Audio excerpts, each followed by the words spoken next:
قلت لي انت بقى ما بتعرفش تذاكر في رمضان، صح؟ اه، ما بتعرفش تركز وانت صايم. منطقي.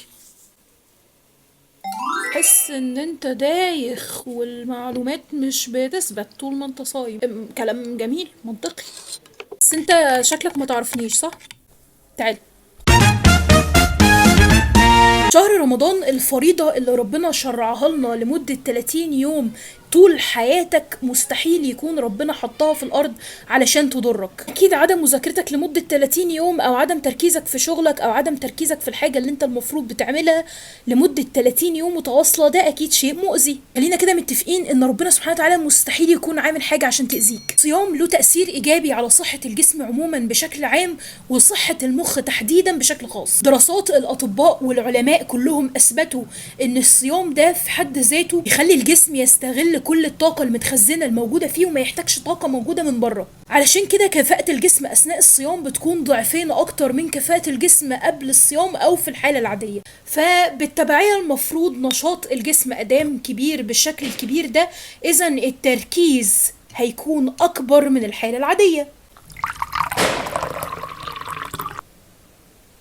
الجسم لما بيكون في فترات الراحة من تناول الأكل وهي في وقت الصيام بيبتدي يعمل كده تجديد سريع لكل الخلايا بتاعته وخصوصا الطاقة. الصيام كمان بيساعد في تحسين عملية الهضم، تقليل أو تظبيط مستويات السكر في الدم. بما إن الحاجتين دول بالذات متظبطين، اللي هي نسبة السكر ووظائف الجهاز الهضمي، ده أكبر دليل على إن الشعور بالكسل والملل غير موجودين تماما. الحقيقة إن في علماء كتير أثبتوا إن الدماغ صحته بتكون أحسن في وقت الصيام عن الفترات اللي الإنسان بياكل فيها. الأداء العقلي بيكون أفضل بكتير وكمان القدرة على التركيز بتكون أحسن مرتين. إذا الإنتاجية للمخ أو للعقل في أثناء الصيام هتكون ضعفين الإنتاجية وانت فاطر. اكبر دليل بقى على الموضوع ده كان تجارب العلماء او الناس المؤثرين اللي ليها فضل لحد دلوقتي وبنتعلم منهم. ففي ناس زي الامام الغزالي اللي كتب كتب كتير قوي سواء في الدين او في علم النفس والفلسفه، قال ان اوقات الصيام وخصوصا شهر رمضان كان بتبقى الانتاجيه عنده اعلى بكتير من طول السنه، وانه بيقدر يركز في الصيام اكتر بكتير من الايام العاديه. مش بس الامام الغزالي، كمان ابن رشد كان بيربط دايما ما بين اوقات رمضان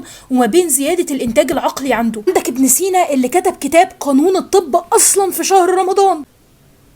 الخلاصة بقى ان عبادة الصيام قد ما هي عبادة علشان تزود عندك التقوى والايمان، انا شرعها لك من ضمن الشعائر الاسلامية اللي موجودة في حياتنا واللي بنحمد ربنا سبحانه وتعالى كل يوم على وجودها، لانها كمان علشان تكون مفيدة لصحة جسمك وعقلك قبل انها تكون مفيدة اصلا دينيا. فانا من وجهة نظري ان الصيام من اكتر الاوقات اللي تقدر تستغلها اصلا علشان تكون شخص منتج وناجح. لو حاولت تستثمر وقت الصيام بشكل كويس هتلاقي ان الافكار كلها والانتاجية كلها بتيجي في الوقت ده. حتى قدرتك على انك تذاكر وتركز في وقت الصيام هتكون افضل بكتير من بعد ما تاكل وتتقل. ان الاكل بيسبب حركة معينة في الجسم سواء في الجهاز الهضمي او غيره، بيخلي الجسم دايما في حالة خمول. التفسير الوحيد والمنطقي الى اننا بعد ما بنفطر بنبقى عايزين ننام. حاول تستغل ال 30 يوم دول بشكل مثمر شوية. وقتك ما بين انك تعمل العبادات اللي المفروض تعملها طول شهر رمضان بين انك تشتغل او تستثمر وقتك في الشغل والمذاكرة بشكل ايجابي اكتر. انا اعرف ناس بتخلص حاجات اضعاف اللي كانت بتخلصه قبل الصيام. ناس بتستغل ال 30 يوم دول